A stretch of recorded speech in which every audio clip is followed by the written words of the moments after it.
agradezco la presencia tanto al público de la sala en donde estamos como al público que se encuentra desde arriba siguiendo la retransmisión de esta segunda sesión del ciclo. Hoy está dedicada al Palacio de Carlos V en Granada y nuevamente, como en el día de ayer y como en gran parte de este ciclo, se produce esa duplicidad entre arquitectos e historiadores. A mi izquierda tengo a José Ramón Sierra, arquitecto y pintor, como él bien le gusta siempre subrayar, y además eso me parece importante, profesor durante muchos años de la Escuela Técnica Superior de Arquitectura de Sevilla. José Ramón Sierra ha tenido siempre una actividad en la que el mundo de las artes plásticas ha tenido la importancia de la arquitectura y la arquitectura la importancia del mundo de las artes plásticas. En Obras en Nueva Planta, su contribución a la arquitectura arranca ya en finales de los años 70 y desde entonces hasta ahora, con obras, por ejemplo, como una magnífica sede institucional, el edificio Catalán Occidente en Sevilla, y sobre todo una dedicación muy grande al tema de la vivienda, tanto en el ámbito de la vivienda pública como en el ámbito de la vivienda privada.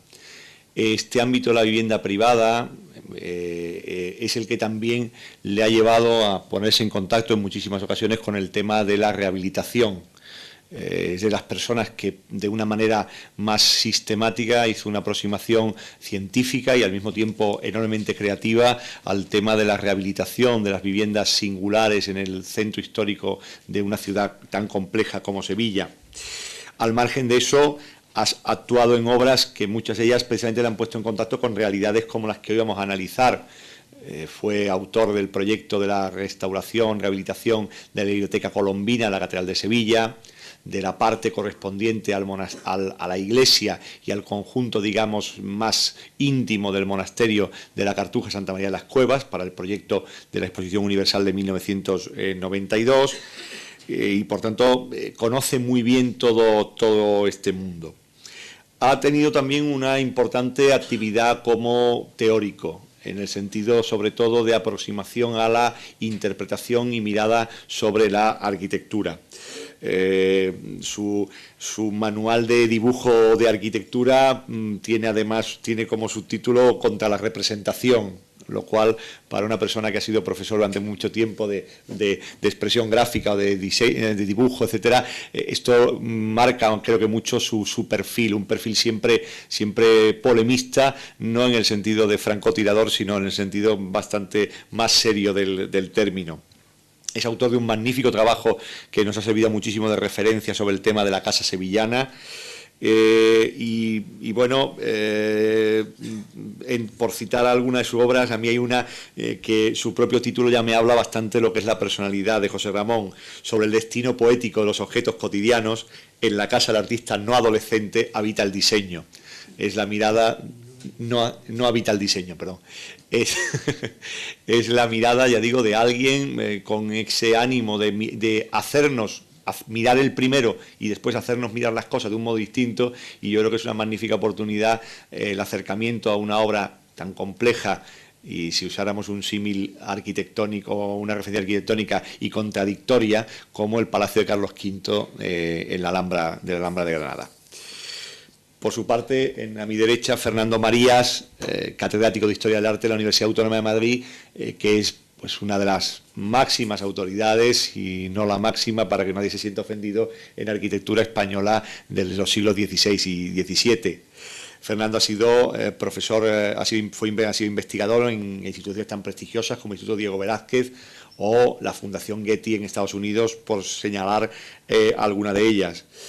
Aparte, su docencia continuada desde hace muchos años en la Universidad Autónoma de Madrid, ha sido profesor en la Universidad de Harvard, en la Sorbona IV, en la Universidad de Roma, por citar algunas de las instituciones donde ha estado impartiendo docencia. En el ámbito de investigación, desde que publicara La arquitectura del Renacimiento en Toledo, que creo que fue su tesis doctoral, si no me corrige Fernando, pues el tema del siglo XVI ha aparecido de una manera, digamos, continuada, hasta el punto de que para muchos historiadores que bien por necesidades, por así decirlo, investigadoras, y valga la redundancia, bien por puro interés, nos hemos aproximado al arquitectura del XVI, pues su libro, El largo siglo XVI, ha sido, yo por lo menos para mí, es un auténtico libro de cabecera, ¿no?, para intentar entender ese mundo complejo de la irrupción del Renacimiento en España.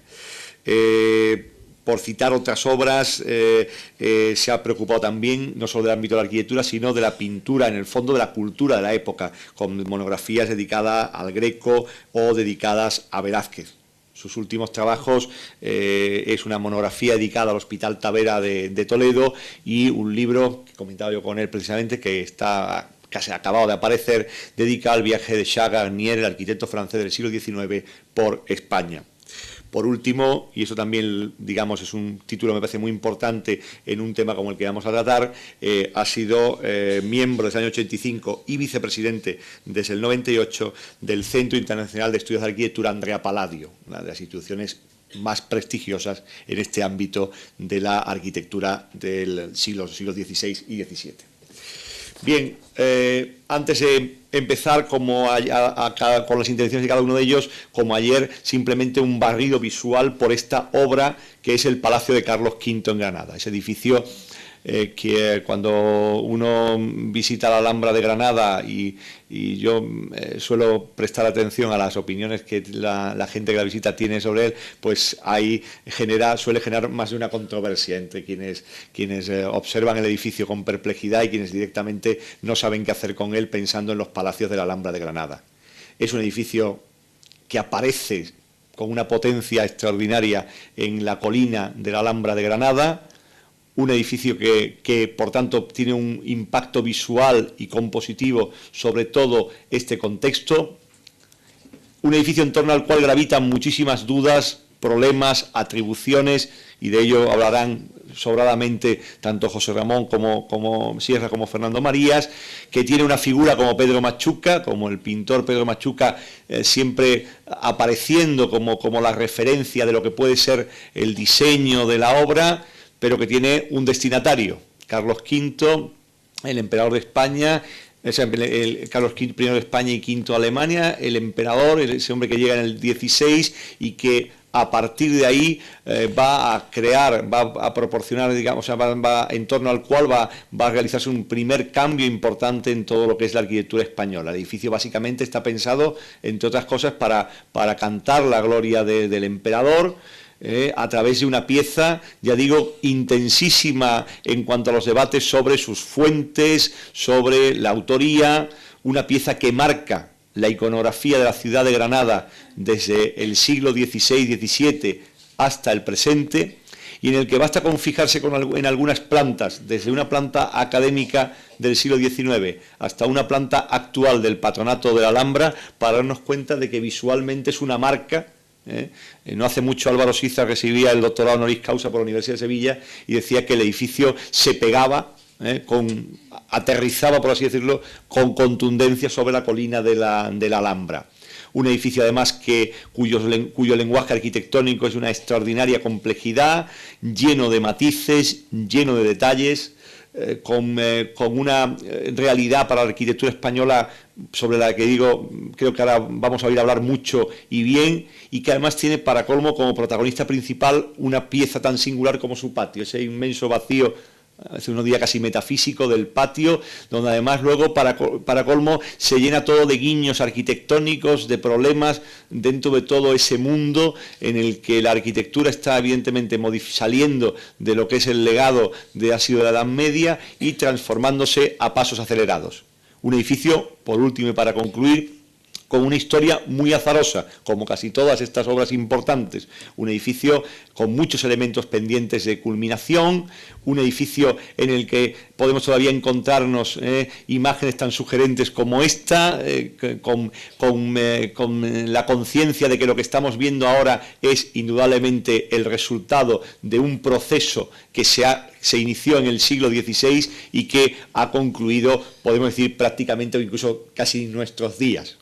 Y en eso volvemos a insistir en un tema que ha sido, creo, crucial para todo esto, que no es otro que el hecho de esa valoración, que como hablaba ayer Gabriel Ruiz Cabrero, de cualquier edificio como arquitectura de nuestro tiempo. Dicho esto, y espero no haberme extendido mucho en esta presentación, le cedo la palabra gustosísimo a José Ramón para que podamos pues oír su intervención, y a continuación será Fernando.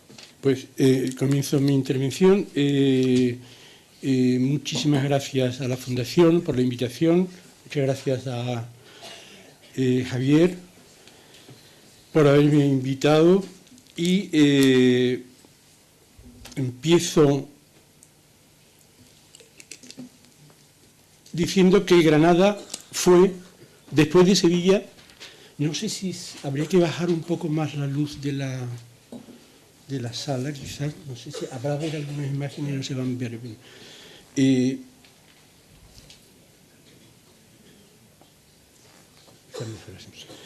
Granada fue, después de Sevilla, la primera ciudad importante que yo tuve ocasión de conocer, aunque fuese de pasada. Siendo todavía casi un niño, con 11 o 12 años, y estudiando el bachillerato con los jesuitas, nos llevaron a mi curso en una excursión hasta el Veleta, pasando por la Alhambra.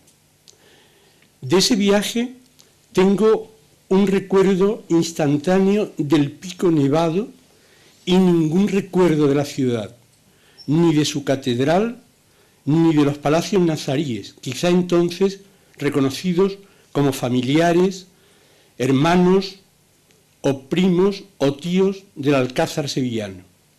Pero sobre todo siempre he mantenido un recuerdo asombrado de un palacio y un patio como nunca había visto antes.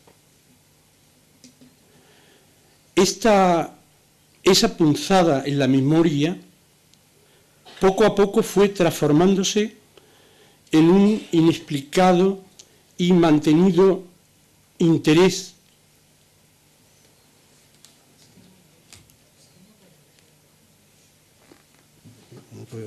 se ve poco. Encontrar aquí al lado, prácticamente en África, una muestra casi completa de la arquitectura ausente, que sin embargo más presente se adivinaba en los sustratos ideológicos y figurativos de nuestra cultura y nuestra profesión, hasta llegar a alcanzar el desarrollo extenso y profundo que devendría en el movimiento moderno y aún más acá.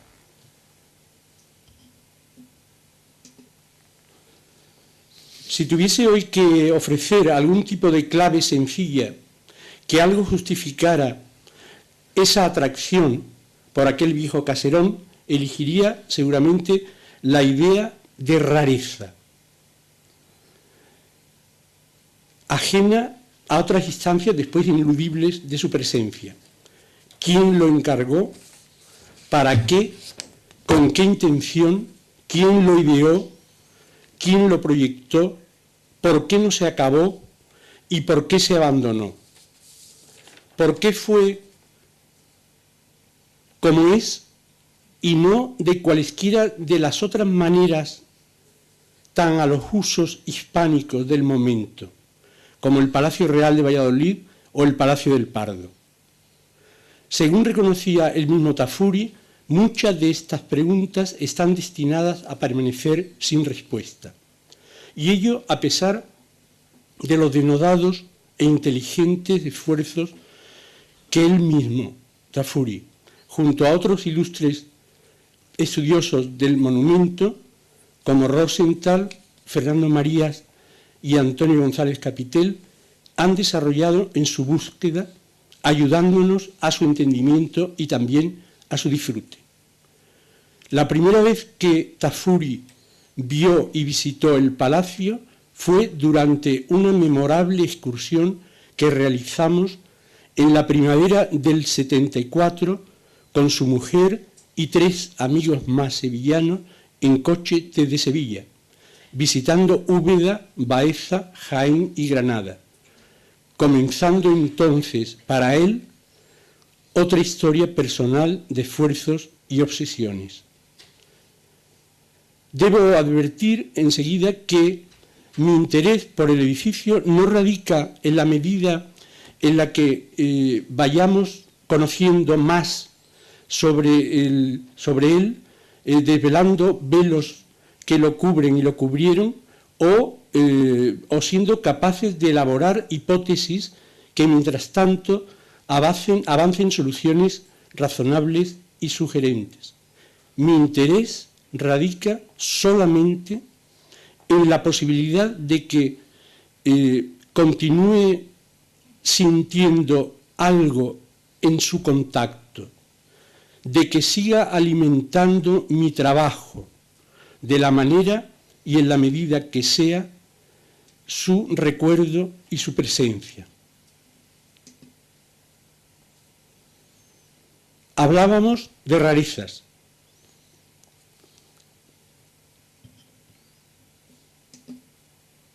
Rareza, en primer lugar, como tempranísimo y solitario ejemplar, no ya en Granada y entornos, sino en toda la península ibérica, de las arquitecturas de la edad del humanismo, o como quiera que prefiramos denominarla, trasfondo esencial en las raíces de nuestra civilización.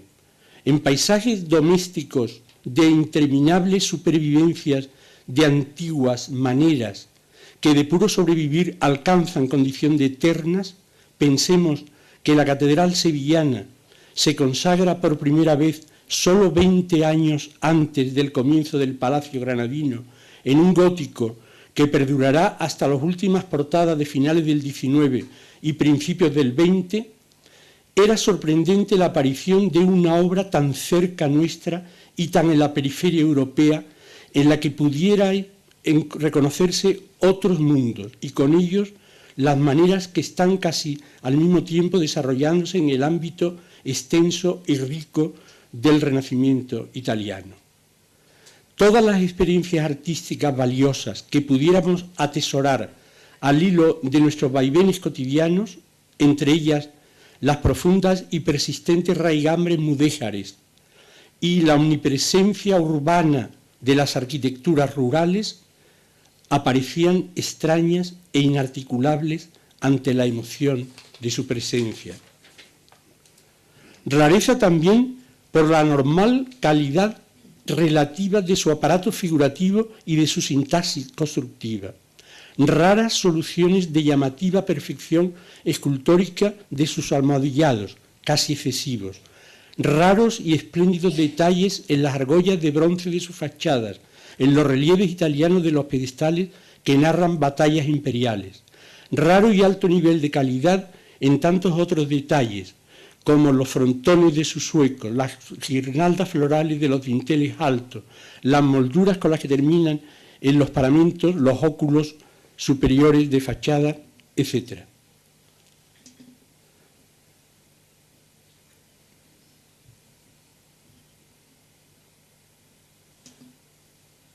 Rareza por la capacidad de presentarse con tal fuerte identidad en tan problemático y concurrido lugar, casi como ajeno visitante o turista a un museo de interesantes antiguallas, paseante, displicente y estirado, ajeno a los dramas culturales y físicos que silaban todavía alrededor, nave volante de desconocida civilización caído del cielo, en el que también pueden explicarse la moderna preeminencia del espíritu del tiempo sobre el espíritu local, estilo internacional.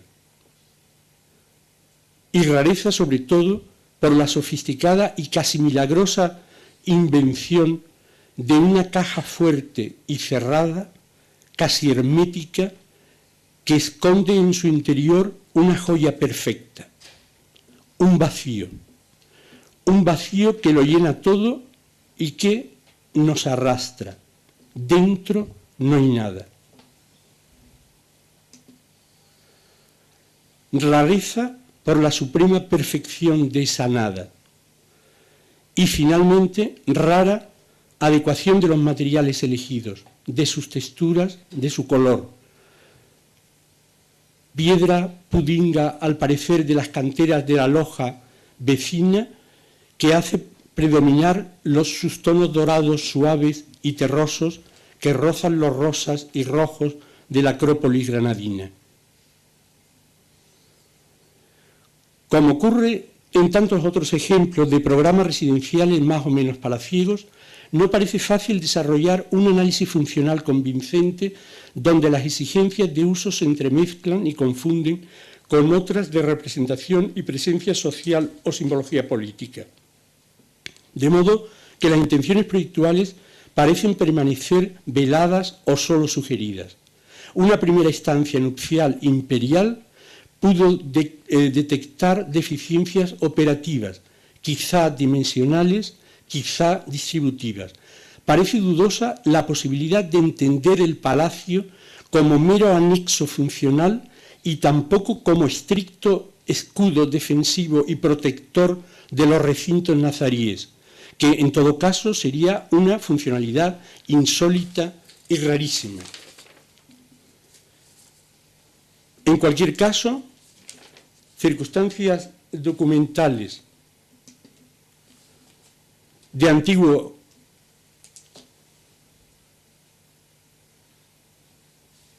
conocidas de antiguo redimensionan de nuevo un nuevo y dominante programa urbanístico a escala adecuada a la mole, que lo sustrae de cualquier cometido respecto al menudo tejido islámico para convertirlo en motor de colonización de la Acrópolis, de alcance al menos hacia oriente desconocido.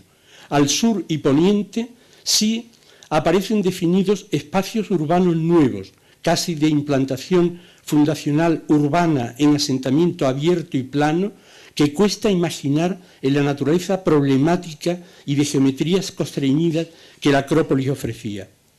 Al acomodamiento del conjunto de plazas y soportales propuestos, espacios del emperador y espacios de la emperatriz, parecen obedecer los giros surgidos y perfectamente desatendidos, como si no importaran, respecto a las orientaciones de los conjuntos palaciegos anteriores, anexos a los patios de los Leones y de los Arrayanes. Es difícil determinar en un análisis proyectual de intenciones y a la luz de lo que conocemos si fue antes la idea de palacio o la idea de su alrededor. No parece haber duda, sin embargo, de que en vez de adoptarse una vía de gestión urbanística similar a la implicada en las conocidas como tablas de Urbino, de tradición bramantesca, donde las volumetrías representadas, tan rotundas como la granadina, mantienen su completa independencia, ofreciendo relaciones gestálticas de espacialidad urbana, aquí en Granada se sugieren contactos físicos de problemática eficacia y dudosas consecuencias, que además no parecen resolver dificultades de alineación y axialidad, quizás motivada por alguna pieza preexistente e inamovible ahora desaparecida. Es evidente una cierta incoherencia o desconexión entre el mecanismo colonizador presente en las planimetrías conocidas y las condiciones reales del sitio a colonizar, como si efectivamente ambas realidades fueran en origen independientes entre sí. Otros desajustes de distinto carácter son evidentes. Si analizamos las correspondencias entre compartimentaciones interiores, fachadas y sistema de hueco, puertas y ventanas, se aprecian evidentes e incomprensibles desajustes de trazado, imposibles de explicar desde el supuesto de una ejecución sincrónica o planificada. Hubiera sido más difícil de resolver dicha correspondencia en el caso de una preexistencia de dicho sistema murario interior al que hubiese de superponerse un adosado de fachadas rítmicamente agujereado. Estos desajustes que veis en la imagen, en planta entre huecos de fachadas y particiones interiores, están cuidadosamente recogidos idénticamente en cada uno de los tres dibujos que hasta ahora han sido relacionados con la ejecución del palacio. Por lo tanto, parecen reflejar una realidad defectuosa ya existente o copiar en lo esencial un documento gráfico anterior.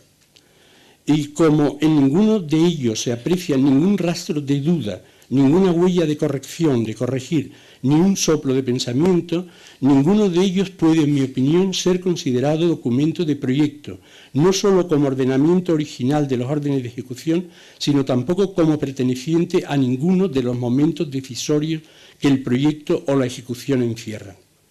Y a pesar de la evidencia de esquemas planimétricos coetáneos o ligeramente anteriores, con patio porticado central y piezas octogonales en la esquina, Peruzzi, por ejemplo, la presencia aquí casi brutal de la capilla octogonal al fondo, en el rincón nororiental, plantea graves faltas de relación dimensional e integración en el conjunto, como si una vez más alguna persistencia impusiese forzadísima cohabitación figurativa e incluso de trazados y direcciones tangenciales del cuadrado que completarían todas las demás.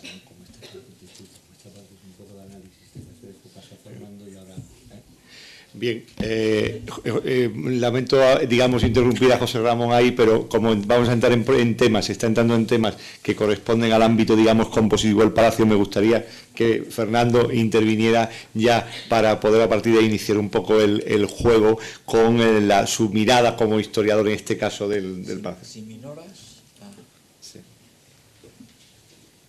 Muy buenas tardes. Antes de empezar, pues querría, por un lado, pues agradecer a la Fundación Mapfre pues la invitación, a tener el placer de estar esta tarde con José Ramón Sierra y haber tenido la oportunidad de escuchar ayer a Cabrero y a Guillermo Bellán y la semana que viene pues poder escuchar también a otros colegas y amigos.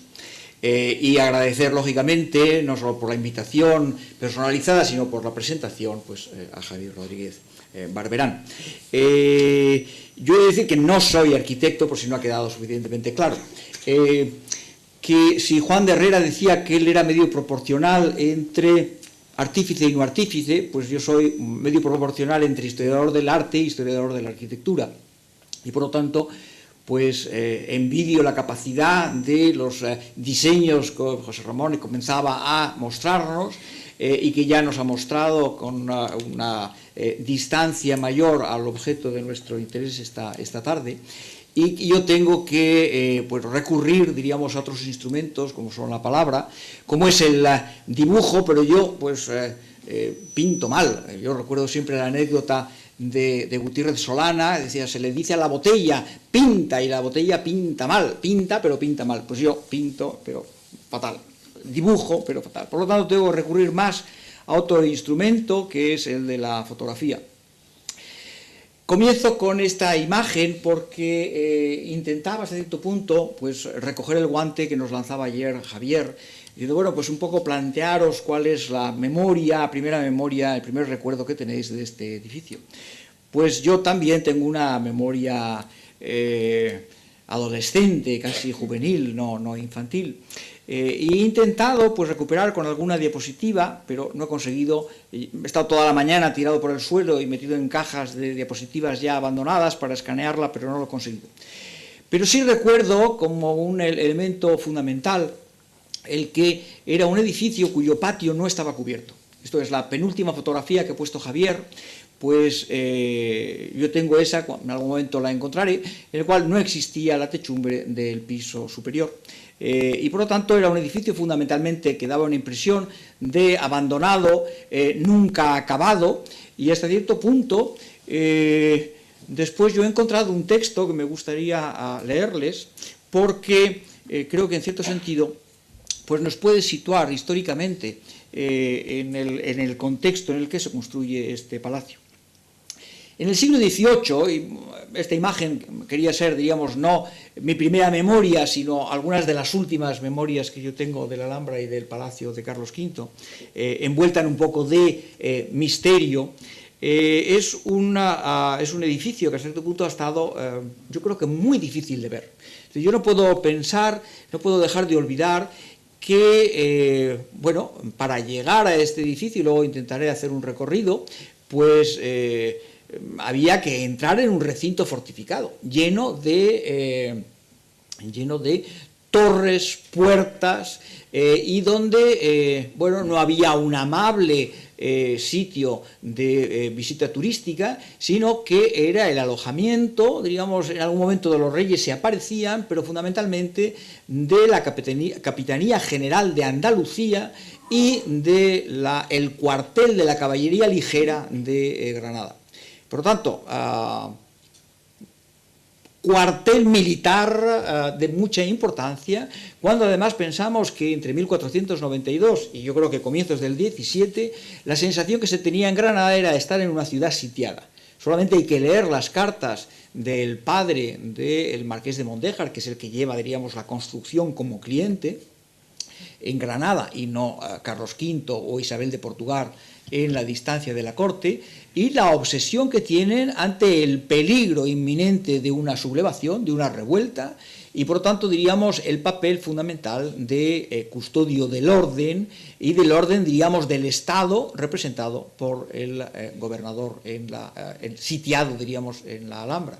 Solamente hay que pensar que en 1500 hay una revolución, hay una sublevación, y que en 1568 prácticamente la construcción del palacio se abandona en un primer momento porque tiene lugar la sublevación de los moriscos, y eso pues va a traer, diríamos, un estado de sitio, y al mismo tiempo el que los moriscos dejen de pagar un impuesto específico con el cual se costeaba la construcción. Si no hay dinero, no hay construcción. Por lo tanto, Felipe II puso un poco de su parte, intentó construir la fachada de Poniente, su mentalidad lo llevó a que construyera la iglesia que eliminaba otra mezquita palaciega que estaba al lado, en la parte de levante del edificio.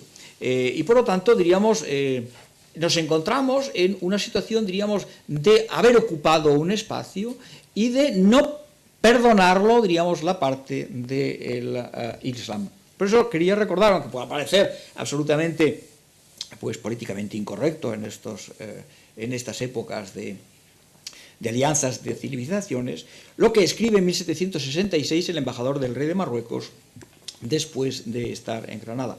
Y dice: y no queda duda de que la puerta principal de entrada a estos reales alcázares la derribó el infiel, el Kaiser, juntamente con la cuba o cúpula que caía enfrente a dicha puerta, a la sazón que construía a los costados de la Alhambra sus palacios de patio circular. Tomó entonces el emperador cuanto necesitaba para su edificación. Tomó. Mas Dios, Alá, permitió que el edificio se consumiese por el fuego antes de ser concluido, según la intención de aquel, y que ninguno de sus reyes, sus sucesores, se cuidase de acabarlo. Esto es, este punto es una maldición por profanación. A posteriori, y dice, pues hasta que llega Fernando Chueca y concluye las techumbres, pues esto se ha permanecido, diríamos, fundamentalmente como inhabitable. Es decir, la idea es que el historiador de la arquitectura intenta, diríamos, reconstruir procesos proyectuales, sin analizar quizás pues, las causas de la mecánica o de la ideación del proyecto, el contexto histórico en el que surge, y llevarnos no solamente, diríamos, a la consideración, como todos somos perfectamente conscientes, que los edificios son de hoy. Cualquier objeto del pasado, si permanece, es también de hoy. Cualquier objeto artístico, pues lo ha pintado Piero de la Francesca, pero si está ahí, nosotros podemos juzgarlo y podemos usufructuarlo. Mientras que a lo mejor pues, la batalla de Waterloo pues, ha pasado a mejor vida y no queda restos de ella.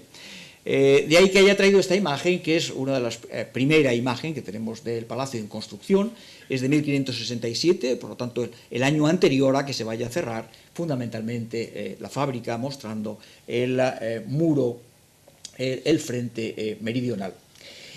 ¿Cuál es la primera, diríamos, imagen que se tiene de este edificio? Pues yo creo que es la del patio circular. Y lo dice claramente, yo creo que es un edificio que está intentando que no se vea por fuera, sino que las divisiones sean siempre muy oblicuas. Intentaré con alguna imagen presentarlo prácticamente hasta esa fachada de Juan de Herrera. Y que incluso esos patios que había, si analizáramos con detalle, pues veríamos que estaban marcando unos especios y unos itinerarios que hacían que prácticamente se tuvieran unas visiones fragmentarias frontales, pero que no hubiera una sensación verdadera de un bloque cuadrado, que es uno de los elementos, diríamos, de la geometría básica del edificio. La oposición, hoy lo vemos en planta, claramente un cuadrado con una esquina achaflanada por la capilla y fundamentalmente el contraste con una figura circular del patio. Y me interesa, diríamos, esta fotografía que está hecha no con una vivencia perceptiva de musulmán tirado por el suelo, sino porque la entrada desde el zaguán a el patio tiene un desnivel enorme. Y por lo tanto se ve el patio a un nivel que es, diríamos, casi el que está el musulmán que está con la nariz en el pavimento. Quiero decir que se tiene una relación, por utilizar un término cinematográfico, muy a lo Orson Welles, en la cual el abovedamiento del patio tiene una presencia geométrica de esa figura. No voy a recurrir a una descripción de la geometría descriptiva o de la estereotomía moderna, de medio donut, para que todos nos podamos entender, jugando con la estructura dintelada del edificio. Yo creo que estas imágenes intentan reflejar, digamos, el poder que tiene la curvatura de un patio enorme. Y esa es, diríamos, la posibilidad de tener esta visión desde abajo en el momento de transición desde el zaguán hasta el patio central. Yo creo que es el elemento fundamental. La curvatura, visto desde el piso alto o visto desde el piso bajo, la dificultad de su acceso y por lo tanto diríamos el carácter privadísimo del edificio, tanto en el pasado como diríamos en el presente. Y hasta este punto el diálogo antitético, y no en todos los casos diríamos armónico, con un pasado que es el musulmán. Pensemos que cualquier castellano o italiano que llega allí, digamos, queda fascinado, como todos nosotros, por la Alhambra. Y al mismo tiempo, diríamos, se tiene que levantar un monumento a una victoria y a elevar un edificio que evidentemente intentara, bueno, demostrar las virtudes de una arquitectura, diríamos, castellano-romana frente a las virtudes de una arquitectura nazarí. Digamos, esa idea de la expropiación de un edificio musulmán, que ahora pues a lo mejor los musulmanes intentan reapropiarse a través de la fotografía. Y por lo tanto pues tenemos estos personajes que los dos con su fotografía, con su maquinita del teléfono nos captan. Y creo que precisamente es la geometría, el cambio geométrico entre las estructuras fundamentalmente poligonales y las estructuras de la circularidad las que dan un elemento básico del contraste. Pero incluso, diríamos, y en eso José Ramón Sierra ya lo apuntaba perfectamente, y le doy paso de inmediato a cerrando esta fotografía que es de mi colega y amigo Joaquín Bercher, que tiene al mismo tiempo de ser un edificio fundamentalmente militar, minimalista en cierto sentido por el carácter, la importancia que tiene la geometría del cuadrado y la circunferencia y el octógono como tercer elemento geométrico básico, pero al mismo tiempo, diríamos, tiene una capacidad, diríamos, de presentarse casi como un ejemplo de ataurique, de decoración menuda, preciosa en todos los detalles que escapan, diríamos, a esa ley de la geometría. Y yo creo que esta fotografía, que evidentemente escoge un fragmento y con un fragmento se hacen maravillas, pues lo que ha conseguido es precisamente poner en relación ese juego de pilastras, óculos, frontones diversos, vasos, guirnaldas, que prácticamente parece que realmente el edificio musulmán es el Palacio de Carlos V y lo militar, minimalista, geométrico, máclico, es evidentemente el Palacio de la Alhambra. Es decir, yo creo que está jugando con esas contradicciones. Bien, muchas gracias, Fernando, por tu intervención. Yo quería ir progresivamente porque es precisamente por la complejidad de esta obra y suscitando algunos temas. Y a mí hay uno que evidentemente siempre surge, y además sobre todo entiendo que estamos también con el perfil de un público muy diverso ante una obra que a veces para su análisis requiere un altísimo nivel de especialización y corremos el riesgo de... hay una cuestión que siempre se suscita, que es el tema de la autoría, los modelos del palacio. Entonces, yo comentaba precisamente cuando presentaba a José Ramón su condición de arquitecto y pintor, y claro, ahí siempre aparece de un modo repetido una y otra vez el tema de la figura de Pedro Machuca, y Pedro Machuca, y por tanto las circunstancias del encargo, desarrollo, etcétera. Yo quería que dierais un poco vuestra pincelada sobre la cuestión del tema de esta, vamos a llamar, más autoría, inspiración, fuentes del palacio.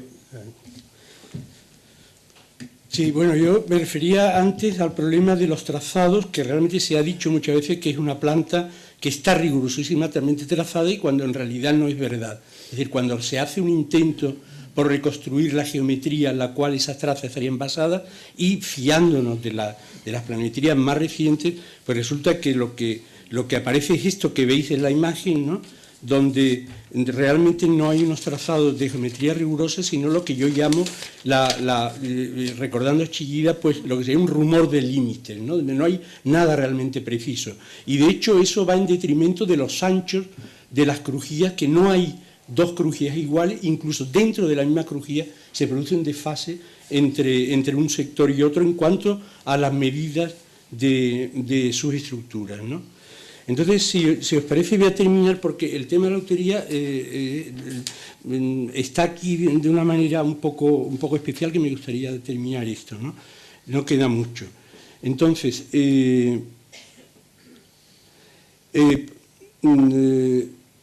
por otro lado, la disparidad distributiva de los 4 cuadrantes suministra una notable variedad de formas y dimensiones de recintos que ofrecen una versatilidad y disponibilidad casi como si de una planta libre moderna se tratara, ¿no? En este caso no tenemos certeza de si tal liberalidad obedece a un programa funcional y distributivo o por el contrario es una imprevista consecuencia del desbarajuste planimétrico. Por lo demás, tal autonomía distributiva ya estaba presente en otros proyectos de la época, ¿no? Ahí a la izquierda tenía la casa de Manteña y a la derecha el Palacio Farnesio de Caprarola, por ejemplo, ¿no? En las dos portadas principales y centrales son igualmente llamativos los desajustes entre los 4 órdenes utilizados en relación con los rústicos adyacentes, señalado esta cuestión insistentemente por Tafuri. El uso aquí de piedras distintas plantea otra disidencia y problemas dignos de señalar. Según Tafuri, son innumerables las citas que pueden reconocerse en el edificio. Sí, es realmente impresionante seguir a Tafuri en este punto, ¿no? Más o menos evidentes pueden reconocerse citas de Francesco de Giorgio Martini, esto en relación con el tema de la autoría, de Bramante, de Antonio de Sangallo el Joven, de Rafael Italler, de Peruzzi, de Giulio Romano, de Cesariano, de Baccio d'Agnolo, de Benedetto de Rovezzano, de Perino del Vaga, de Polidoro de Caravaggio, de Giovanni Amadeo, de Giuliano de Sangallo. Estos son solamente algunos de los autores cuyas huellas pueden rastrearse con más o menos evidencia en las formas y maneras presentes en el Palacio Granadino. Y al fondo de todo ello, de ese retrato de familia, como si de una estancia velasqueña se tratara, el reflejo permanente de Adriano, el emperador arquitecto en cuyo espejo confluyen las miradas. Un espejo de agua abrazado por la columnata, con importantísimas similitudes dimensionales incluso entre el teatro marítimo del Tívoli, de la Vía Adriana, y el círculo de columnas en el Palacio Granadino, ¿no? Yo creo que si es difícil seguir las pautas de un sistema rígido cuyas claves no se conocen, pensando siempre en la idea del proyecto que llega de fuera, y por lo tanto la autoría fuera del ámbito granadino, si es difícil seguir esas pautas, yo creo que igualmente lo es, si no más, dar cumplida cuenta de tal cúmulo desordenado de citas estilísticas. A mí me parece que esto es uno de los misterios mayores del edificio, ¿no? Es difícil encajar en un mismo proceso proyectivo, aunque extendido, interrumpido y errático, un alto número de huellas dactilares distintas y dispersas con la existencia de algún tipo de aportación personal como origen del proyecto, sino como proyecto mismo, ¿no? Y es en esta disyuntiva me parece que reside, donde parece que reside uno de los mayores, de lo más interesante incógnita de su génesis. Y Tafuri muy sabiamente nos advierte con severidad. Precisamente esta reunión de veleidades innovadoras, cultura libresca y arcaísmo es lo que constituye un problema. Por otra parte... No, estaba pensando a lo mejor con el tema Fernando... Sí, Fernando, yo creo que puedo poner además alguna imagen, por ejemplo, del Teatro Marítimo, que yo creo que para todos aquellos que puedan tener alguna dificultad de leer una... ¿Dónde está?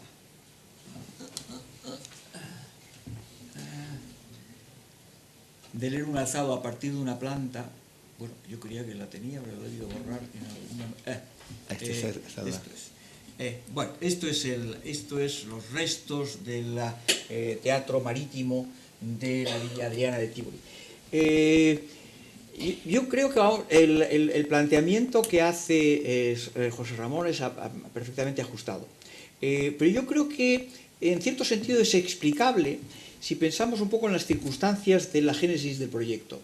Es decir, ¿cuándo se genera este proyecto? Bueno, es en 1526. Entonces, en 1526 todo el mundo sabe que está la corte residiendo en la Alhambra, después del matrimonio sevillano de Carlos V e Isabel de Portugal, y antes de que ella quede embarazada y la manden al monasterio, a la ciudad de San Jerónimo. Y los italianos que estaban allí estaban diciendo, bueno, es que es un palacio, la Alhambra, tan lujurioso que, bueno, va a precipitar el embarazo de la reina, de la emperatriz, pues inmediato. Y entonces la sacaron de allí, porque ya no debía ser conveniente.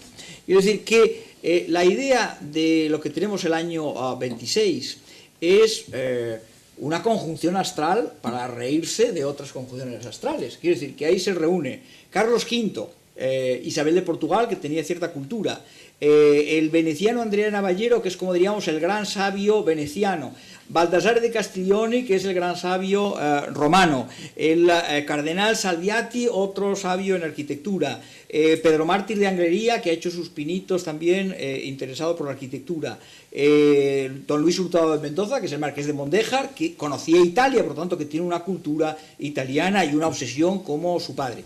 Y además, pues los hermanos Valdés y un personaje que es Fray Antonio de Guevara. Y Fray Antonio de Guevara es el señor que está diciendo, Adriano no es un emperador español, pero es hijo, es un extranjero, hijo de española, ojo, y por lo tanto está marcando un paralelo exacto con lo que sería Carlos V. No es hijo de español, es hijo de flamenco, pero es hijo de española, doña Juana la Loca.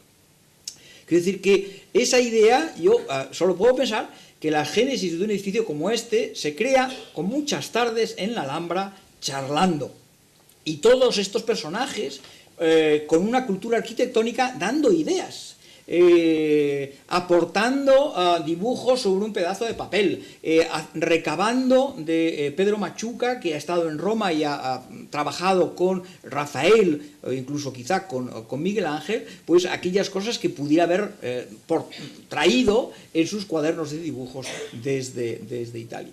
Y a mí me da la impresión de que de esas aportaciones todos dan ideas y sale una especie de patchwork que Pedro Machuca, con toda su buena voluntad, no es capaz, porque además no es arquitecto, de reordenar en un proyecto arquitectónico de primerísima magnitud, y de ahí todas las disfunciones.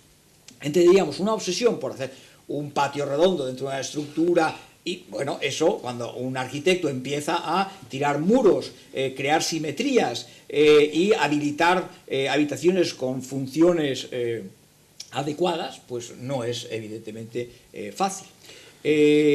Con esto quiero decir que, por otro lado, yo no termino de creerme, y he sido amigo y gran admirador, y lo he discutido con Manfredo Tafuri, el que quitemos de un plumazo a Machuca.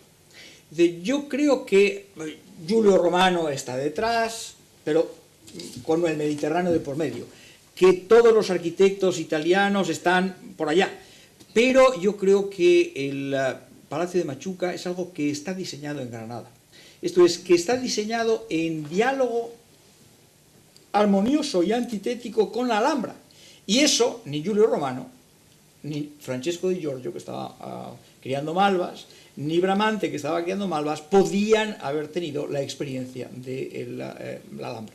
Y yo creo que en ese sentido, pues las cosas a lo mejor se entienden mejor.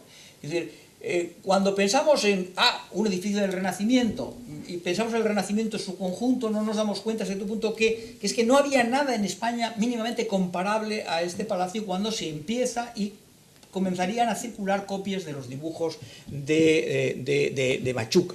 Y yo me gusta, digamos, este fragmento, porque muestra cosas muy raras. Es decir, es un prodigio, digamos, del manejo de un orden antiguo, el dórico a la romana, con triglifos y metopas, pero con un pedazo de intercolumnio que se salta todas las reglas. Y es un pedazo de intercolumnio porque la estructura, básicamente, o casi la única verdadera estructura adintelada a la antigua, que es el patio, pues tiene truco. Tiene truco porque no son dinteles, son, como quizá todavía puede verse, pues una sucesión de dovelas que más o menos se caen en algún momento, porque lo que es un falso dintel formado por dovelas, como si fuera un arco transformado en una pieza horizontal. Y evidentemente ese juego de poder hacer un edificio que se salta al mismo tiempo las reglas, porque maneja unos instrumentos, diríamos, tecnológicos que no manejaban los romanos con la capacidad del mundo tardomedieval y alto moderno, es lo que va a permitir también, diríamos, la estructura del patio. Pero al mismo tiempo la presencia de esas columnas es que yo no entiendo que no pueda ser dar orden al desorden de las columnas del patio de los Leones, que en edificios como estos nos encontramos el mismo problema de la estructura dintelada, arqueada. Este señor, Bramante, pues hace un dintel y hace un intercolumnio, pues a cierto punto correcto. Mientras que un señor como Ledoux, pues vuelve a meter, conocedor de la estereotomía francesa, pues mete un falso arco o mete otra bóveda, diríamos, en forma de toro circular. En cierto punto, a mí lo que me recuerda, digamos, en el dogmatismo, si queremos, de la estructura del Palacio de Carlos V, y no lo he traído por abreviar, pues es la otra gran barrière de Ledoux en París, que es la barrière de la Villette. Entonces, es una circunferencia que no tiene cúpula, y por lo tanto, diríamos, es otro edificio que juega con la idea de que es un edificio central, pero donde se espera una cúpula, lo que existe es la cúpula natural, que es el cielo. Es decir, jugar con el mundo antiguo y conseguir construir cosas que ni el propio Bramante habría logrado construir en el patio proyectado para San Pietro y Montorio, porque es imposible que con los sistemas italianos hubiera levantado, sino con madera, estos intercolumnios del patio. Hay una cosa que a mí me parece, que la has mencionado tú, Fernando, me parece muy importante el Palacio de Carlos V, y creo que es interesante destacarlo para digamos, toda la gente en general que ha venido aquí, y es esa idea de que efectivamente en la arquitectura española hasta el momento del Palacio de Carlos V no hay nada igual a él. por llamarlo, yo siempre por usar, además como tenemos, ni después, como tenemos los relojes encima, por usar la metáfora, es decir, el reloj de la arquitectura española, vamos a decir, respecto a la italiana, tenía un importante desfase temporal, pero en el momento del Palacio de Carlos V, a veces como si de golpe ese desfase se hubiera, si no eliminado, sí que es verdad que se había hecho un gran esfuerzo para compasarse, ¿no? Da la impresión de que hay una especie como de obsesión por crear un edificio de acuerdo con una idea colectiva que supera hasta cierto punto muchos elementos de la circunstancia. Un párrafo. Si puedes poner la imagen 29. Te regreso. Imagen 29. Imagen 29 del tuyo. Yo decía aquí que es curioso, en la planimetría de la colonización del lugar, en la plaza meridional, realmente hay en esa crujía norte del palacio, de la plaza meridional, está la sala mayor que todo el proyecto iba a suministrar a la Alhambra. Me parece que ese dato es importantísimo. La sala mayor. Es decir, el palacio en el fondo no suponía el suministro de grandes estancias distintas, ni numerosas, ni especialmente grandes, ¿no? Entonces, en este sentido, me parece, no es el momento, pero en fin, me gustaría que, si alguien está especialmente interesado, recurriésemos a la carta, no sé si el documento 1, el documento 2 de Rosenthal, que es la carta del emperador, donde el emperador dice qué es lo que busca realmente, lo que quiere, ¿no? Me parece un dato clave. En este sentido, ¿esta es la 29? Sí. En este sentido, yo decía, con respecto a lo que comentaba Fernando antes, y totalmente de acuerdo con él, decía, por otra parte, sabemos que los cuadrados y los círculos, junto a otros polígonos regulares, óvalos y elipses, por cierto, de tan peligrosa frontera perceptiva entre ellos, que hablamos muchas veces alegremente de si es un óvalo o una elipse, eran frecuentes en la imaginería de los ambientes artísticos romanos leontinos. Sobrevolaban lugares y caminos en proyectos y anteproyectos, informes, consultas y respuestas, consejos de amigos, avisos de espías y puñales de enemigos. Consejeros y parientes, embajadores, funcionarios y artistas manejaban folios cuidadosamente dibujados y papeles garabateados con todo tipo de huellas corporales, especulaciones formales e invenciones especulativas. Era parte del proceso de producción artística y de la arquitectura. Y a diferencia con lo que decía Fernando antes, mi opinión es que, de manera que finalmente es muy posible que todo funcionó como si efectivamente fuéramos el fin del mundo. Como si fuéramos el fin del mundo. La periferia doméstica que ya también en ese momento tenía fronteras americanas, ¿no? Quizá ni siquiera se necesitó un proyecto, esta es mi opinión. Al menos tal y como nosotros lo entendemos ahora. Quizá ni siquiera hubo nunca un lugar concreto. En mi opinión, no es posible pensar si esa propuesta que aparece en el plano grande del llamado a la planta grande, si esa es la planta, esas eran las intenciones de la construcción, no es posible pensar que esa planimetría estuviese planificada de acuerdo con el sitio. Yo no lo puedo dar por válido esto. No lo puedo dar por válido. Y digo, quizá ni siquiera se necesitó un proyecto. Quizá ni siquiera hubo nunca un lugar concreto, ninguna acrópolis, ninguna colina roja. Quizá tampoco hubo nunca un problema que resolver. Para mí la arquitectura es resolver problemas, no crearlos. Quizá tampoco hubo nunca un problema que resolver, ni ningún programa previo que cumplir, más allá de la sala grande con capilla, pero en la delantera, Carlos V lo especificaba precisamente, en la delantera, no al fondo, escondida. Y esto era solo lo que al parecer pedía el pobre emperador, que en realidad era el hombre más poderoso del mundo, pero en opinión tafuriana, más heredero de la tradición medieval borgoñona que representante del moderno príncipe maquiavélico renacentista. No sabemos si Andrea Doria una tarde, y esto es el Palacio de Carlos V de Fuenterrabía, ¿eh?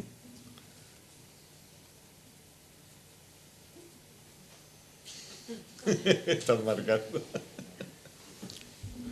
No sabemos si Andrea Doria, una tarde al anochecer, le enseñó al emperador un círculo en el horizonte, sobre el mar redondo que daba la vuelta al mundo.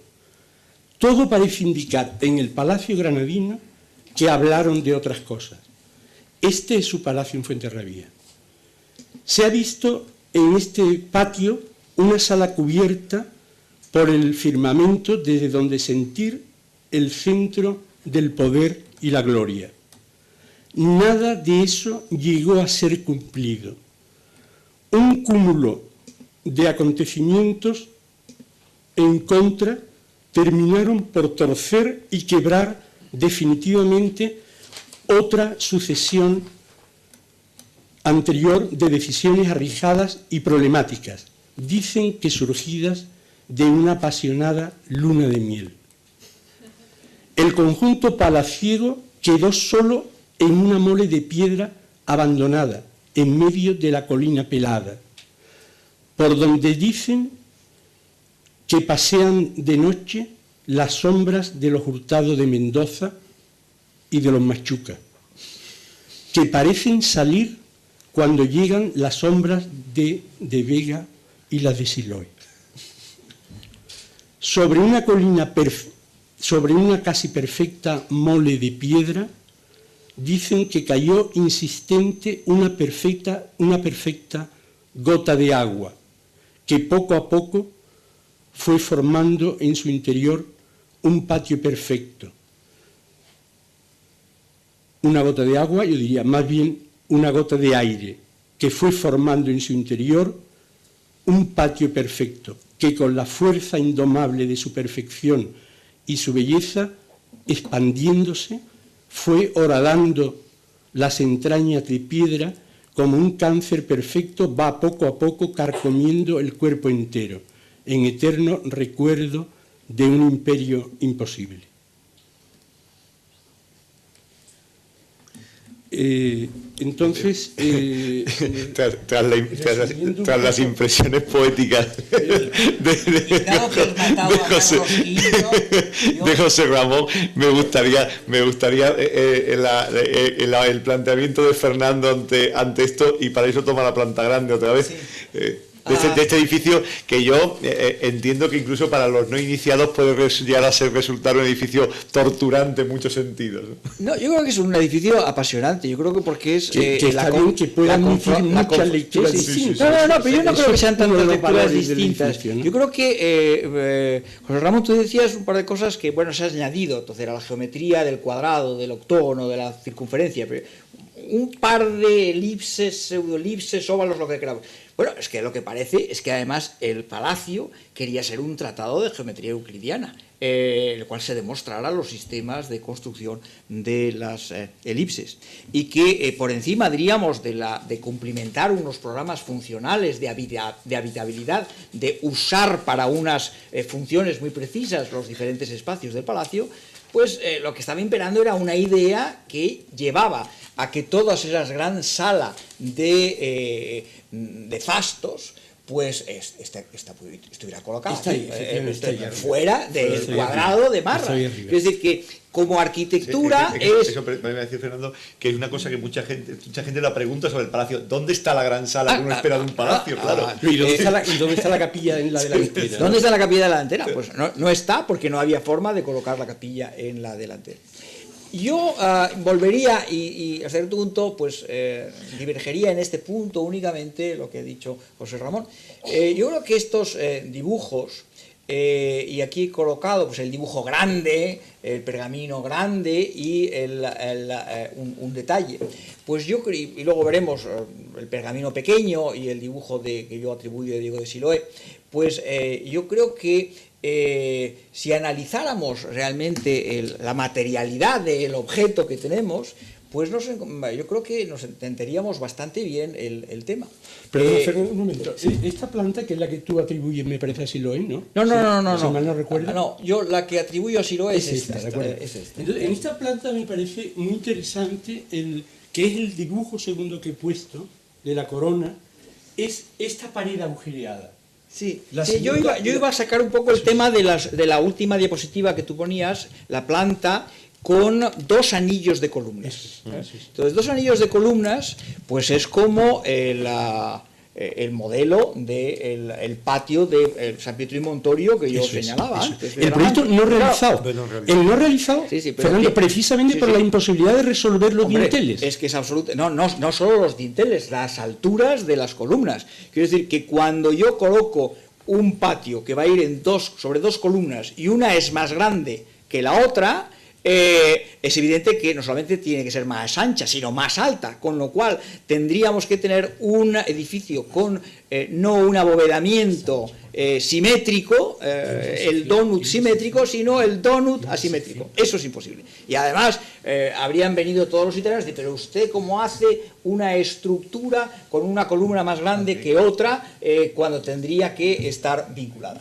Es decir, yo creo que este problema es intentar, diríamos, resolverlo irresoluble. Y resolverlo irresoluble, diríamos, de un diseño en relación con la propia construcción y con las propias cargas de una bóveda por encima de columnillas, con un intercolumnio que es además anchísimo.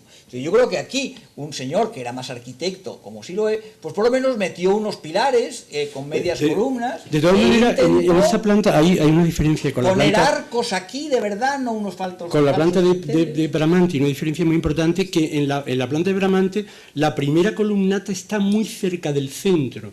Entonces, a través de una geometría proyectiva elemental, al proyectar esa columnata, los intercolumnios, hacia una pared posterior, se produce un avance muy grande. Aquí mucho menos, es decir, la diferencia entre intercolumnios del primer anillo y del segundo es muy pequeña aquí. Es muy pequeñita. El problema en Bramante era irresoluble. Sí. Yo creo que aquí incluso irresoluble. Pero quiero decir que yo volvería a esta porque yo creo que es bastante evidente qué es lo que ocurre. Si nosotros nos fijamos aquí en los pergaminos, pues tenemos unos pergaminos que representan la fortaleza, el Alcazaba, otros que representan, evidentemente, pues la antigua Alhambra, y luego aquí otro, ¿no? Quiero decir, lo que está claro es que se ha pintado con, digamos, 3 pedazos en 3 pergaminos distintos, algunos de los cuales pues están compuestos de más de un pergamino. Y luego, si uno consigue ver directamente, luego se ve que el pergamino en el cual se ha pintado, se ha diseñado exclusivamente el patio, el palacio y los 2 patios, pues luego no sabe muy bien dónde encajarlo y lo han movido de aquí y de allá, de tal manera que nunca encaja, diríamos, ortogonalmente. Lo lógico si hubieras continuado este muro, pues no, porque entonces se cargaba mucho más de la antigua Alhambra, de la parte alta, esta cuba que decía, la entrada que decía el embajador marroquí. Es decir, que... patio de los Arrayanes, para que la gente se sitúe, claro, ¿no? Exactamente. Sí, patio de los Arrayanes, y entonces, bueno, pues aquí falta un pedazo, y si se hubiera metido pues esto mucho más hacia allá, pues se hubiera cargado mucho más el patio de los Arrayanes, con todo el frente que todavía se conserva. Quiero decir que yo creo que estos dibujos demuestran, por un lado, que estaban proyectando un poco en el vacío y luego lo colocaban a ver cómo lo encajo, mejor o peor, en la topografía de la Alhambra. Sí. Y luego hay otro elemento que sí querría subrayar, que es que pues Machuca era un rácano. Era de la cofradía del Puño Prieto. Machuca, lo único que sabemos de Machuca es que era un pintor mediocre, nada más. El único dibujo dibujo, Fernando, que es el catafalco de María de Portugal, y al cual se le han atribuido unos cuadros que a saber si son de Machuca, porque no hay ninguna prueba de que porque los cuadros sean de Machuca. Pero aquí, en este plano, no solamente es que haya un proyecto, es que yo creo que hay 2. Entonces, un primer proyecto que luego lo borran, lo rascan y dibujan algunas soluciones cuando Siloé ha venido y le ha dicho, mira, esto se te cae con esos 2 anillos, se te va a caer, no hay forma de resolverlo, enméndalo. A ver, José Ramón. En el texto que Javier no me ha dejado leer claramente, que me ha boicoteado, hay... Yo no te dejaría tampoco, porque me llevaría a la contraria. Para mí es muy importante analizar esto. Para mí es muy importante analizar ese plano, claro, indudablemente. Por eso yo decía, que yo recuerde, no tengo conciencia de haberlo visto nunca. Igual lo he visto en alguna exposición y no recuerdo haberlo visto, no lo sé. Pero claro, analizando las imágenes que habrá de la Junta de Andalucía, la de Rosenthal, las fotografías del plano, a mí lo primero que debería decir es que me parece un dibujo malo. Es decir, analizando eso, es un dibujo malo, un mal dibujante. Indudablemente ese plano está hecho para casar algo que había con una realidad que no había, que era el sitio, creo yo. Por eso yo niego que eso sea un proyecto. Es decir, ¿cómo es posible que en un proyecto esté ya incluido los problemas, los desajustes entre la tabiquería interior y la fachada? ¿Quién puede explicar esto? Eso es imposible.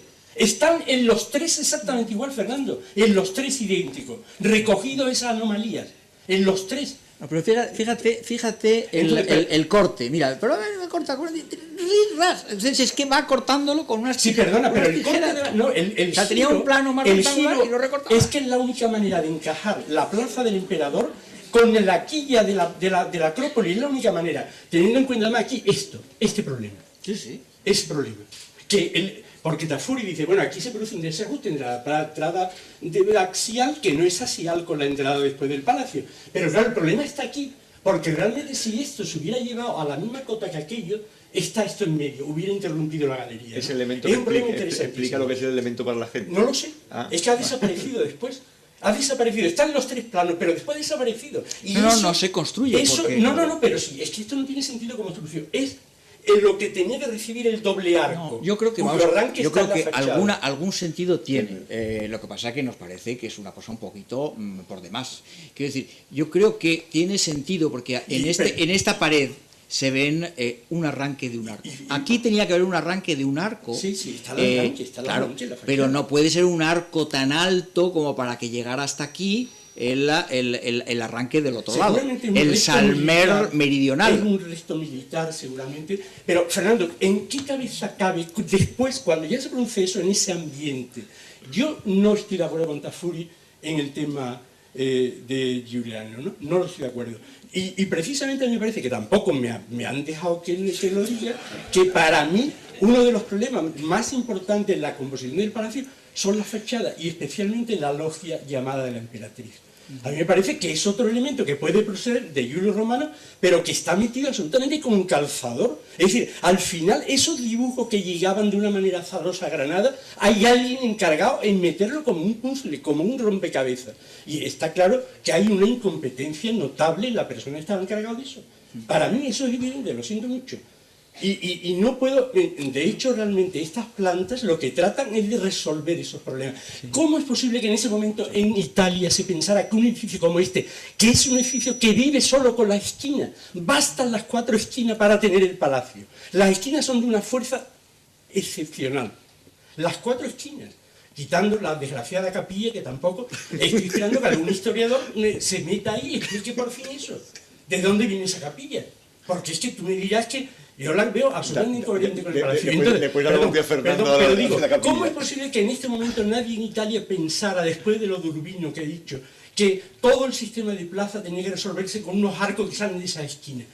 Yo, como arquitecto, no podré entender eso. Pues mira, José Ramón, yo pienso con respecto a la idea de la capilla. Un edificio que yo creo que en la literatura jamás se ha citado, que es la Capilla Palatina de Aquisgrán. Es decir, donde coronan al Kaiser, que dice el moro con una etimología, con una pronunciación correcta. Donde coronan al Kaiser es en la Capilla Palatina de Aquisgrán. Y eso no está en la bibliografía ni en mis escritos, lo reconozco, porque hasta hace poco yo no había ido a Aquisgrán. Pero claro, cuando uno llega a Aquisgrán, dice, oh, caramba, Aquisgrán. ¿Y qué es lo que tiene Aquisgrán? Pues Aquisgrán tiene una estructura que yo, pues, he liquidado, porque si no, pues a mí hacer un PowerPoint me gusta más que un palo un tonto. Y entonces, claro, yo hago, ¡hala! 1 giga, 70 diapositivas, pero bueno, yo intentaba contenerme mi pulsión fotográfica. Entonces, ¿qué es lo que ocurre con Aquisgrán? Pues Aquisgrán tiene la capilla poligonal, porque todo el mundo románico y sobre todo gótico es una arquitectura del polígono, no de la circunferencia, y después, diríamos, directamente a la fachada, una doble logia. Y me voy acá, quiero decir, me voy aquí a la doble estructura, diríamos, de una logia de apariciones ante un patio rectangular. Pues para mí, lo que quería Carlos V era poner en la fachada, no sé si en la meridional o en la occidental, una especie de modelo que recordara lo que era realmente la capilla de Carlomagno, que me parecía como pues otro Adriano, en plan cristiano. Es posible encontrar muchos ejemplos de la ventana siria, y realmente Tafuri hace un ejercicio estupendo de agradecer con el dibujo de Giulio Romano, eso está claro. Pero el problema no es ese. El problema no es que ahí hay una ventana siria y una serliana y no sé qué, que vienen de no sé dónde, de Adepo. Me da igual los precedentes que haya. A mí lo que me interesa es cómo se resuelve la inserción de esa idea de ventana en esa fachada concreta, donde ya había una ventana y había unos almohadillados y había una pared arriba con la escena. Entonces, esa es la capacidad de hacer arquitectura, no de coger una idea de Aquisgrán o de no sé dónde, o de Peruzzi. Eso para mí no es, eso era muy fácil, eso es un problema de documentación, y esa documentación volaba en ese momento. Todo el mundo, cualquier aficionado la tenía. El problema es eso, cómo se comía después aquí. ¿Cómo se encajaba aquí? Es otro problema. Bueno, pero los edificios no solamente tienen problemas, diríamos, de ajuste del detalle y el conjunto de la planimetría o de los alzados, sino, diríamos, que los edificios se hacen también no solamente para su habitabilidad, sino para su elocuencia. Y entonces su elocuencia, yo creo que a través de unos referentes que puedan ser leídos, porque son conocidos por el personal que va a aproximarse. Ese es otro problema. Y lo que no está claro aquí, ¿quién quería hablar a través de este edificio? ¿Quién? Porque bueno, yo creo que la conjunción astral es a la que he hecho referencia. Desde Madrid, que nunca volvió, desde Madrid o de Valladolid, no sé dónde, de Túnez, decía, por favor, hacedme una sala medio que de tamaño que pueda recibir a la gente y una capilla en la delantera, en la primera crujía. Es lo único que el pobre dijo. Y le montan esto. Tú hablabas al principio muy atinadamente de maldición, es que realmente eso es lo que parece, porque al final resulta que se convierte en emblema del emperador. No, vamos a ver, yo creo que se convierte en juguete del marqués de Mondéjar, que quiere montarle un discurso retórico espléndido al César. Entonces yo no creo que sea el que todos los referentes de una geometría que es la naturaleza, yo creo que eso estaba en el discurso que iba a acompañar la visita de cualquier futuro embajador que llegara a Granada. Y por ejemplo, desde la serliana, de que hay un problema de encaje de los entablamentos con las pilastras y que están mal resueltos, terriblemente mal resueltos, pero que la serliana es la figura de la aparición del emperador romano y luego de la aparición del papa, pues allí se sabía. Por lo menos 4 gatos de una alta cultura. Iniciados, pero bueno, se lo pone a la mujer, que no sabe, se la pone en la sala de la mujer, no en la suya. Iniciados. Ni siquiera la pone en la suya, en su sala, en la de la mujer. La serliana en la de la mujer. No. Parece que sí. Parece que sí. Perdona una cosa. Sí. Mira qué ventana de apariciones. Sí, a mí esta fecha me parece interesante. Es el Burlington. A mí este dibujo me parece muy interesante. Es el Burlington, me parece muy interesante. Que fíjate, si analizas el dibujo de Vingaerden, fíjate qué ventana aparece ahí, en la meridional. Esta es la otra, cuidado. Esta es la ha dado un cambio ha puesto, ahora esta es la otra fachada. Estábamos hablando de la otra, de la emperatriz. Fernando, una cosa. Otro problema que a mí me parece interesantísimo y que no se ha entrado lo suficiente es el tema del almohadillado. A mí me parece, el almohadillado de Carlos V me parece excepcional, rarísimo también. Sí, Tafuri habla de los precedentes italianos, el Caprini. Yo diría incluso, y hay que ir a almohadillados romanos antiguos quizá para encontrar una pared, pero el Caprini, y después el Caffarelli Bidoni, por ejemplo, del círculo de Rafael, o los almohadillados Julio Romano, los almohadillados de San Micheli, que es un arquitecto al que yo amo especialmente, de Michele San Micheli. Bueno, pues resulta que este almohadillado no tiene nada que ver con eso. Este almohadillado, en mi opinión, más que dar fuerza al edificio, que es para lo que se hacían los almohadillados, parece que están al revés, parece que están cristalizando un momento absolutamente previo al momento siguiente, que es cuando ya todos los almohadillados se deshacen como si fuera un juego de niños y salen volando. Es decir, están en el punto justo que están en el muro, a continuación se va a deshacer todo. Esa es la impresión que me da este almohadillado. Y yo cuando hablo del problema de los desajustes, Tafuri le da una importancia tremenda al tema de los órdenes, el tema del cesariano, que es la ingenuidad del cesariano, en este momento que el cesariano ya era arqueológico, ¿no? Esto es. Pero, y con el dibujo de Cesariano, que es idéntico, es claro al dibujo de Cesariano, de los órdenes del Vitruvio. Pero, al hablar de los... Yo soy muy crítico, Fernando también, me parece que uno de los puntos débiles del edificio es el tema de los vestíbulos. Sé que el vestíbulo principal ha sido tocado recientemente por Torres Balbás. Y no sé lo que ha hecho Torres Balbás. Pero la unión... Recientemente hay que aclarar que a principios del siglo XX. Bueno, antes de morirse. Pero estamos hablando de Giulio Romano y Torres Balbás. No, pero lo que ha hecho recientemente... Torres Balbás es antes de ayer. Pero digo, la unión, Fernando, en planta, de ese vestíbulo meridional con la galería del patio, con unos huecos radiales imposibles de trazado, torpísimos, eso que tú has puesto desde el patio. Que no, ese trazado es una cosa absolutamente de aficionado. No, pero tú dices lo que me gustaba a mí. No, eso hueco pero en planta, eso hueco en planta, digo. Y un tema al cual te has referido, Javier, como a este tema se ha referido Fernando, ¿me autorizas que yo yo te pediría, José Ramón, porque además me gustaría que el público pudiera intervenir en este complejo panorama que se está dibujando. Pero quiero, lo que yo me gustaría decir es que el edificio, en mi opinión, el patio realmente, Fernando, el patio, Chueca hace una crítica que a mí me parece absolutamente injustificada, que es que le hubiera puesto balaustre. Ya sabemos que Chueca balaustre, en vez de el pretil macizo. A mí me parece que del pretil macizo lo que me parece más dudoso es que se ha repetido el orden de las metopas del entablamiento inferior.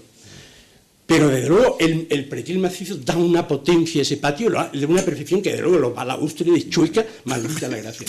Pero además, yo digo, a pesar de todo, y a pesar de Hermosilla y de todos los arquitectos que han intervenido, yo creo que el patio, la verdad que ha sobrevivido para la delicia de todos, ¿no?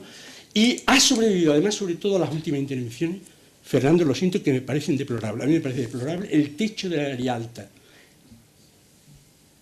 que no sé quién lo ha hecho, me parece de mesón castellano, de chuletas a la parrilla. El techo de la galería alta me parece de mesón castellano. Yo creo que es de Chueca. Creo que es Prieto Moreno. Pero podría ser Chueca. Me da igual, me da exactamente igual.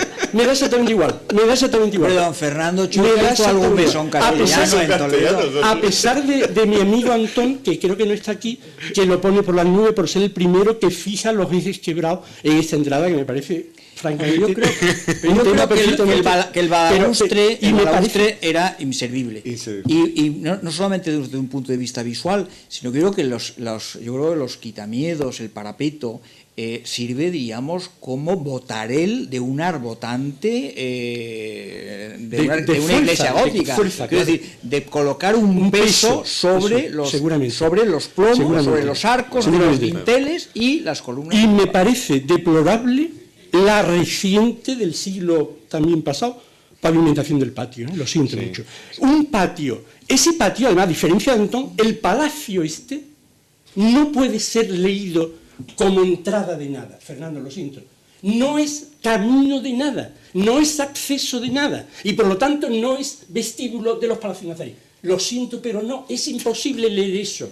El patio es el sitio para perderse, el final, es el sitio del laberinto. El laberinto de los peores porque no hay esperanza. Un laberinto normal, tú empiezas a andar y dices, a ver si doy con la salida, y no. Es el sitio de perdición perfecta, perfecta, que es muy importante en la vida, perderse de vez en cuando. Pues resulta que ponen un pavimento con una cruz en el suelo, marcando qué, pero si ya ahí no hay ejes, ahí no hay nada, ahí no hay fachada, ahí no hay orientación. Cuando uno llega al patio y no sabe dónde está la mezquita y dónde está el albaicín y no se sabe nada. Bien, agradezco mucho la paciencia, presencia, tanto del público en esta sala como en la sala superior. Como yo preveía, es el Palacio de Carlos V, y se nos han quedado muchas cosas se nos han quedado, digo, globalmente a todos, muchas cosas pendientes, pero espero que al menos esto sea una invitación a volver a mirar y acercarse a un edificio que estoy de acuerdo tanto José Ramón como Fernando, y de hecho cuando se propuso no tenía ninguna duda que es una de las obras más fascinantes que uno pueda encontrarse en la arquitectura española. Muchísimas gracias y espero contar con ustedes en próximas secciones.